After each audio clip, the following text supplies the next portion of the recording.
তাহলে কি পাকিস্তানের ওপর একটা বিধ্বংসী টু ফ্রন্ট আক্রমণের প্ল্যান রেডি? কেননা ভারত সরকার অফিসিয়ালি জানিয়ে দিয়েছে আমরা আফগানিস্তানের সাথে রয়েছি পাকিস্তানের বিরুদ্ধে যুদ্ধে। এই ঘোষণা শোনা মাত্রই গোটা পাকিস্তানে তীব্র আতঙ্ক ছড়িয়েছে। পাকিস্তানের রক্ষামন্ত্রী তো নিজে স্বীকার করেছে যে আগামী কিছুদিনের মধ্যেই ভারত কোনো ভয়ঙ্কর পদক্ষেপ নিতে পারে এবং এর জন্য প্রধানমন্ত্রীর সাথে মিলে কিছু প্ল্যানিংও হচ্ছে, যেখানে এই টু ফ্রন্ট ওয়ারকে কাউন্টার করা যেতে পারে। অর্থাৎ বেসিক্যালি ভারত কী করতে চাইছে পাকিস্তান তা হাড়ে হাড়ে টের পেয়ে গেছে। আর যেমনটা আমি শুরু থেকেই বলছি যে যতক্ষণ তালিবানের নেতৃত্ব ভারত থেকে না যাবে ততক্ষণ পাকিস্তানের সাথে কোনো যুদ্ধবিরোধী আফগানিস্তানের হবে না।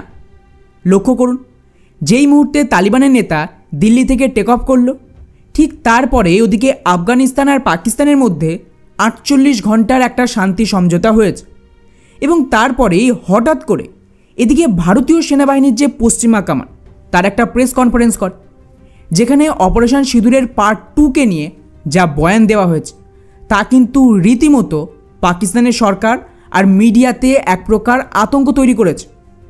কিন্তু আসল সমস্যা হলো যে পাকিস্তান এই মুহূর্তে দ্বিমুখী যুদ্ধের কথা বলল, বাস্তবে তাদের লড়তে হবে 3 ফ্রন্টে, আর ভারত ঠিক সেই পরিকল্পনা অনুযায়ী এগোচ্ছে। ফলে স্বাভাবিকভাবেই প্রশ্ন উঠবে যে হঠাৎ করে ভারত সরকারের তালিবানকে এই আনুষ্ঠানিক সমর্থন কি কোনো বড় যুদ্ধের ইঙ্গিত দিচ্ছে?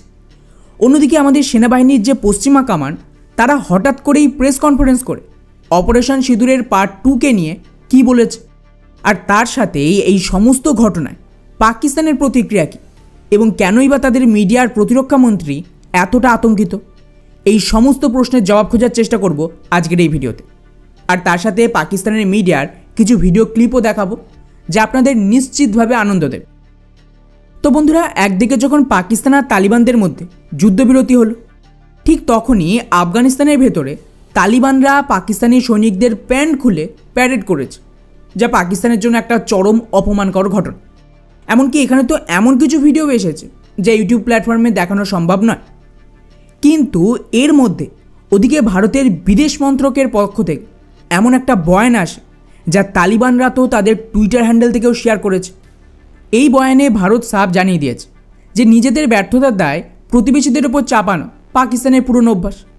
কিন্তু এবারে ভারত আফগানিস্তানের অখণ্ডতা আর সার্বভৌমত্ব রক্ষার জন্য ওদের পাশে থাকবে।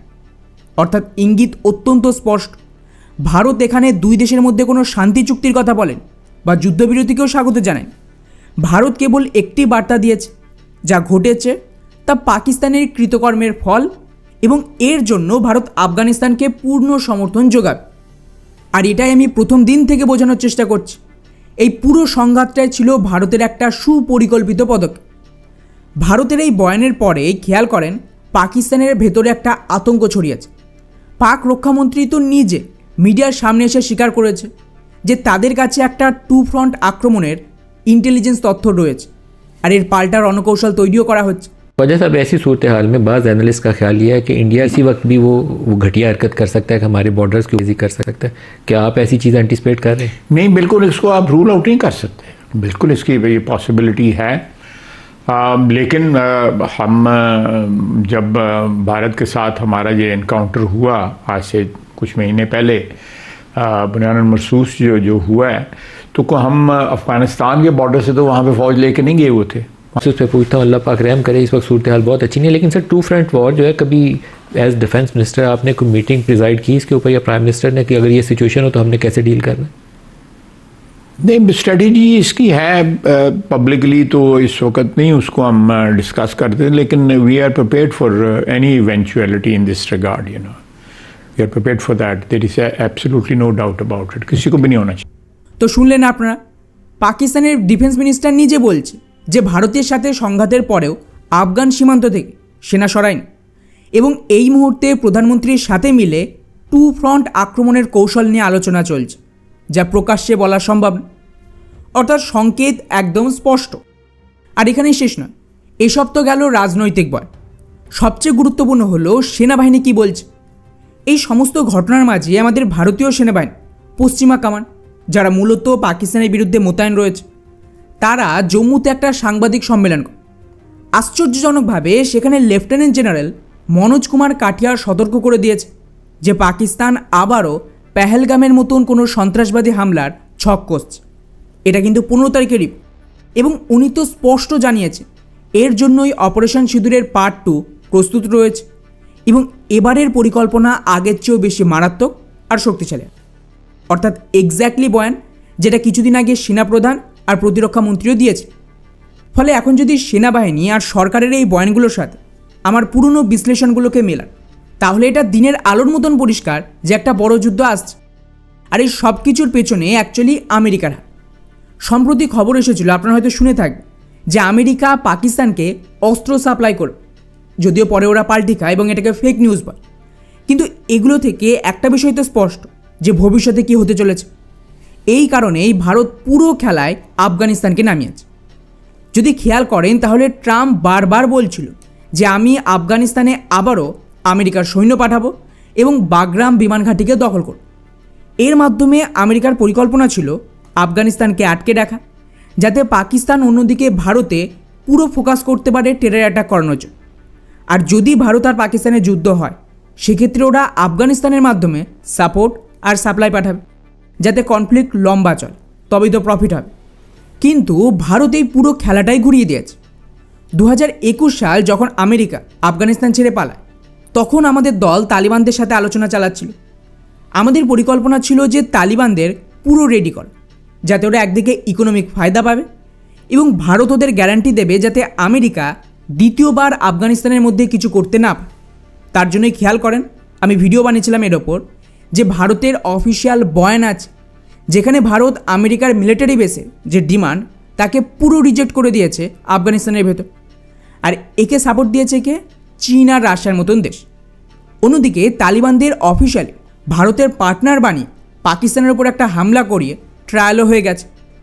ফলে এখন প্রশ্ন হলো যে সত্যি কি তাহলে 2 ফ্রন্ট ওয়ার হবে? আর যদি হয় তাহলে সেটা কবে? এর এক্স্যাক্টলি ডেট বলা তো মুশকিল, কিন্তু আমার ধারণা ভারতের ভেতরে, বিশেষ করে কাশ্মীরে, এখনও প্রচুর ইসলামিক জিহাদি লুকিয়ে আছে, যারা সংকেত পেলে বড় ধরনের হামলা চালানোর চেষ্টা করবে। এদেরকে খুঁজে বের করা খুব মুশকিল, কারণ এরা বছরের পর বছর ধরে সাধারণ মানুষের ছদ্মবেশে বাস করছে। আর যদি এদের আগে থেকে ধরার চেষ্টাও করা হয়, তবে আপনারা জানেন আমাদের মহামান্য সুপ্রিম কোর্ট তো সংখ্যালঘুদের ওপর অত্যাচারের নামে এর বিরুদ্ধে রায় দিতেন। তাই আমেরিকা বা পাকিস্তানের পক্ষে ভারতের ভেতরে আবারও অ্যাটাক করানো খুব একটা মুশকিল কাজ না, কারণ গদ্দার তো ভারতের ভেতরেই রয়েছে, তাই ওদের শুধু সিগন্যাল দিতে। আর ভারত এটা খুব ভালোভাবে জানে। এই কারণে অপারেশন সিঁদুর সাময়িকভাবে থামিয়ে রাখলে এই সময়ে আফগানিস্তানের সাথে প্রয়োজনীয় চুক্তিগুলো সেরে নেওয়া হয়েছে এবং 3টে ফ্রন্টকে রেডি করা হয়েছে পাকিস্তানের বিরুদ্ধে হামলার জন্য। আচ্ছা, এবারে যেটা বলছি সেটা মন দিয়ে শুনুন। অনেকেই বারবার প্রশ্ন করেন যে ভাই, অপারেশন সিঁদুর তাহলে থামানোর দরকার কি? পাকিস্তান তো শোধরাবেন। ভারত এটা জানে, তাই ভারত এখানে প্রথমে আফগানিস্তান আর পাকিস্তানের মধ্যে একটা কনফ্লিক্ট করিয়ে রাখে। এই মুহূর্তে যা পরিস্থিতি, যেভাবে পাকিস্তান আফগানিস্তানের উপর লাগাতার বেশ কয়েকটা এয়ার স্ট্রাইক করেছে, তাতে কিন্তু প্রচুর আফগান মারা গেছে, যার দরুন গোটা আফগানিস্তানের জনগণ ক্ষোভে ফুঁসছে পাকিস্তানের বিরুদ্ধে। আর এই ক্ষোভকে কাজে লাগিয়ে ভারত যখন খুশি তাদের মাধ্যমে পাকিস্তানের সীমান্তে হামলা চালাতে পারে। সাম্প্রতিক এই 5-6 দিনের সংঘাতে আফগানরা তো পাকিস্তানিদের এতটাই ঘৃণা করছে যে তারা পাকিস্তানের বিরুদ্ধে জিহাদ করার জন্য রেডি। তো এটা পাকিস্তানের বিরুদ্ধে ভারতের একটা ফ্রন্ট। এবারে দ্বিতীয় ফ্রন্টটা হলো পাকিস্তানের ভেতরে। তালিবানদের কিন্তু কোনো বিমান বাহিনী নেই, এয়ারফোর্স নেই, যা দিয়ে ওরা পাকিস্তানের ভেতরে ঢুকে আক্রমণ করে। ওদের যে মূল অস্ত্র সেটা হলো পাকিস্তানের ভেতরে বসবাসকারী লক্ষ লক্ষ তালিবানি বা আফগান সমর্থক। এছাড়াও টিএলপি, টিটিপির মতন সম্পূর্ণ ইসলামিক সংগঠনগুলো তালিবানরাই নিয়ন্ত্রণ করে। পাকিস্তানের প্রত্যেকটা মসজিদ আর মাদ্রাসায় ওদের লোক রয়েছে। এর ফলে গাজা ইস্যুকে কাজে লাগে পাকিস্তানের মধ্যেই জিহাদের নামে দাঙ্গা করানো খুব সহজ। যার একটা ছোট্ট উদাহরণ আপনারা ইতিমধ্যেই দেখেছেন। যখন আফগানিস্তান পাকিস্তানের উপর অ্যাটাক করছিল, ভেতরের টিএলপি কিন্তু দাঙ্গা বাঁধিয়ে দিয়েছিল।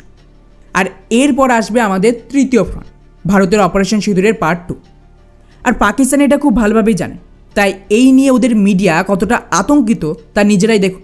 अस्सलाम वालेकुम।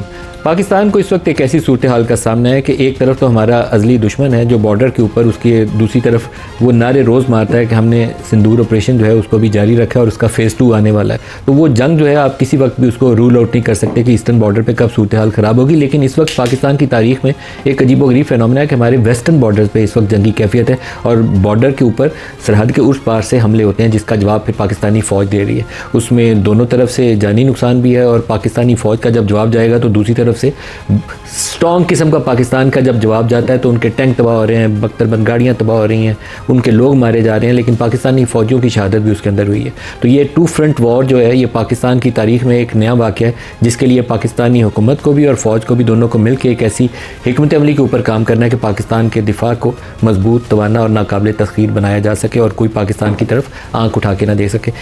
আর এটা তো কিছুই না, আমাদের চুমু মানে ডক্টর কমর চিমা তার অবস্থা দেখুন। इंडियन फौज क्या कर रही है, रोज कह रही है नहीं छोड़ना है, पाकिस्तानियों को हमें नहीं छोड़ना, पाकिस्तानियों के ये हालात हो गए, ऑपरेशन सिंदूर सख्त होगा। क्यों भाई, क्यों सख्त होगा? एक सवाल तो है कि नहीं है, क्यों सख्त होगा, क्यों सख्त होगा, ये एक सवाल है। और क्या जरूरत पड़ी है कि ऑपरेशन सिंदूर का बार बार जिक्र करने की, समझ रहे हैं? तो मुझे ऐसा लगता है कि ये इंडिया इज प्लानिंग समथिंग, ये कुछ प्लान कर रहे हैं and India is planning this thing with the support of Afghanistan कि अगर दोनों साइड से हम पाकिस्तान को स्क्वीज कर लें। देखिए, situation has changed a lot in recent years. एक वक्त होता था पाकिस्तान कहता था कि हम अफगानिस्तान की को एज स्ट्रेटेजिक डेप्थ के तौर पे इस्तेमाल करेंगे, स्ट्रेटेजिक डेप्थ के तौर पे इस्तेमाल करेंगे, और अब इंडिया कह रहा है कि हम अफगानिस्तान को इस्तेमाल करेंगे अगेंस्ट पाकिस्तान। समझ रहे हैं बात? जस्ट इसको थोड़ा सा बस स्टडी कर लें। ওর মুখের অভিব্যক্তি আর বয়ান দেখেই বোঝা যাচ্ছে কি হতে চলেছে উনি ভালোভাবে আজ করতে পারছে। এখন প্রশ্ন করতে পারেন যে ভাই ভারত কিভাবে হামলা করবে, তা জেনে শুনেও পাকিস্তান কেন এই সময় ভারতের ওপর সন্ত্রাসবাদী হামলা করে ভারতকে উস্কাতে যাবে? ওয়েল, বিষয়টা পাকিস্তানের হাতে নেই। পাকিস্তানের সেনাবাহিনীকে আর্টিফিশিয়ালি তৈরি করা হয়েছে আমেরিকার তরফ থেকে, তাই আমেরিকার আদেশ ওদের পালন করতেই হবে। যদি এখানে আমেরিকা হামলার নির্দেশ দেয় বা টেরর অ্যাটাকের নির্দেশ দেয় তাহলে আব্বুর কথা তো মানতেই হবে। আর আমেরিকার অবস্থা তো আপনারা দেখতেই পাচ্ছেন, ওদের যে কোনো মূল্যে ভারত পাকিস্তানের মধ্যে একটা কনফ্লিক্ট করাতেই হবে, তবেই না ডলারাইজেশন আরও বেশি স্পিড আপ হবে আর কিছু হাতিয়ারও বিক্রি হবে। সুতরাং এটা নিশ্চিত যে দীপাবলির পর বড় কিছু একটা ঘটতে চলেছে, কিন্তু আমেরিকা আবার কোনোভাবে ভারতের দীপাবলির আনন্দ নষ্ট করতে চাইতে পারে। তাই যদি কালী পুজোর মধ্যেও কিছু একটা হয়ে যায় তাহলেও আমি অবাক হব না।